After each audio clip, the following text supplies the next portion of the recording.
Okay, Royal. James Parker, how's it going, mate? I just want to thank you again for coming in for your evaluation yesterday. So we spoke about a couple of things, didn't we? The first one being, as we go back, just how you're not, first of all, your head's kind of coming back up from that green line, right? If you imagine a wall, your head should be leaning against the wall or pressing against the wall, if you like. So as you start taking the club away, your head's coming very much back and up off that wall, right? So, just to give you the lowdown of what we were observing.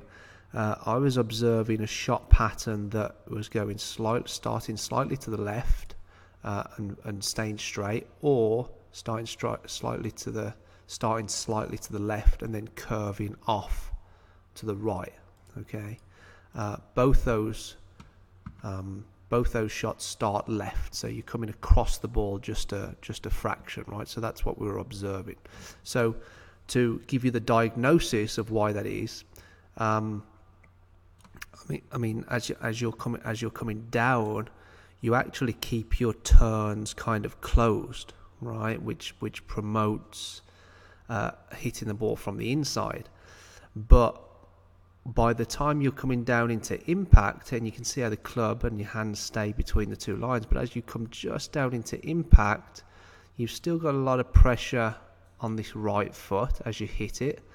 And also as you're coming through and just post impact, you can see how your hands, your elbows kind of start coming apart there. And this is why I asked you if you could, I know you're 71 years old, but this is why I asked you from a static position if you could just bend backwards a little bit, and I'll give you a good example of that in a second. And the reason being, if your hips are going forward, which they are, but your head stays back here, and you've got more kind of back bend at this point, this is going to produce more of a path which comes slightly in to out. Okay, you're coming very, very fractionally across it. Okay, and that's why. But just to go back to talking about your backswing a little bit,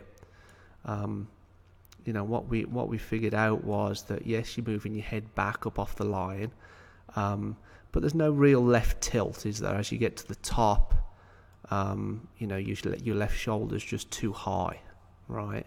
So the knock-on effect of that is your elbows are coming apart a lot,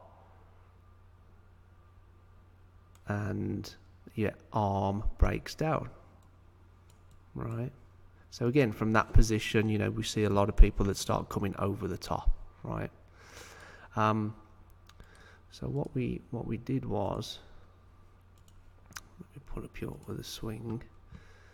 What we did was, we said, right, well, if that's the line kind of going up your spine, and we draw another line sort of perpendicular to that, that's the angle we would expect, right? If we pull up 100 Tour Pros, that's the angle that we would expect you to turn your shoulders on, kind of perpendicular to your spine, right?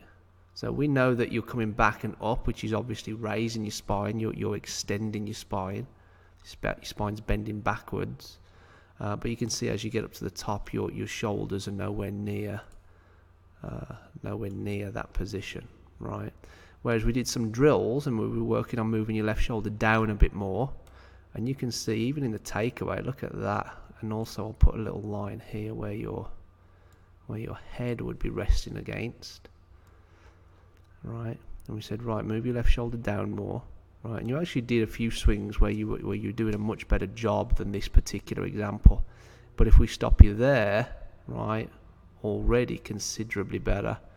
And you just get up to the top, you just kind of go back into your old sort of feeling, your old sort of pattern there, right? But even if we stop you there and we draw a line across your shoulders at that point, still considerably better than where you were at the start of the session, right?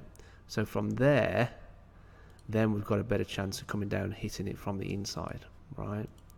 Let me put up your face on view.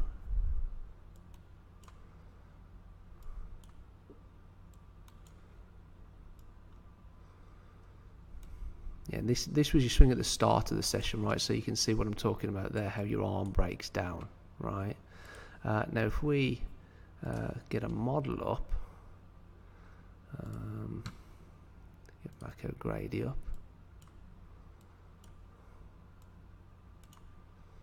find there where his head is, where his left ear is.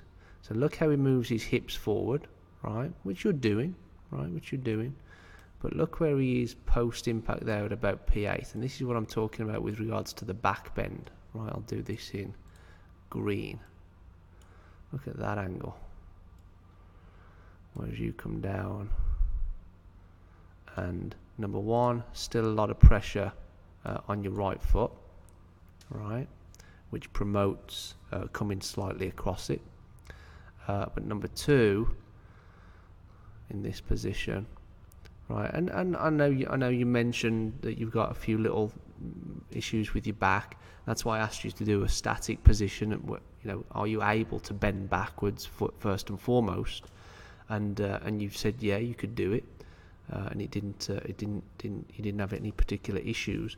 But even if we could just get this angle here to just bending back a little bit, right, that would help you considerably.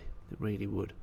And then obviously if you're bending backwards, you'll be able to push your hands away from your chest on the way through as well. So you can see how he's pushing his hands away from his chest there as well, right? So the feeling once you're moving your left shoulder down on the backswing here, the other feeling for you is to push your hands away from your chest at the top, right? And that will help you keep your lead arm straight. And then as we come through, we definitely want to work on the pressure transfer, moving the pressure onto our left foot, so that through impact, the only real thing on the right foot that's touching the ground is the inside of your big toe, right? And like I said, when the right arm's parallel with the ground, if we can just get some more back bend this way, that's going to help you with regards to the path going more outward as well. I'll show you another example.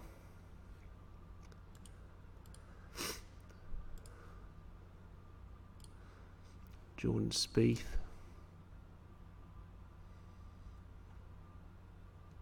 Right. That's what I mean by back bend, right? Bending backwards. Okay. So you could feel like you're bending backwards. You could feel like your belt buckle's going up a little bit this way. Whatever we have to feel, you know, if you want to come back and have some more golf lessons, you know, these are the things that we just want to, if we could just improve them a little bit, right? And again, you can see how his hands are pushing away from his chest again. So, you know, the feeling is always get to the top, push away from the chest on the backswing, and push away from the chest on the through swing, right? So if we could just work on just a few of these things, I think we could definitely get you down to your goal of shaving about 6 shots off your handicap. But if you have any questions or you have any comments, by all means just shoot me a text or an email, and I'll get back to you when I can. Thanks, Royal.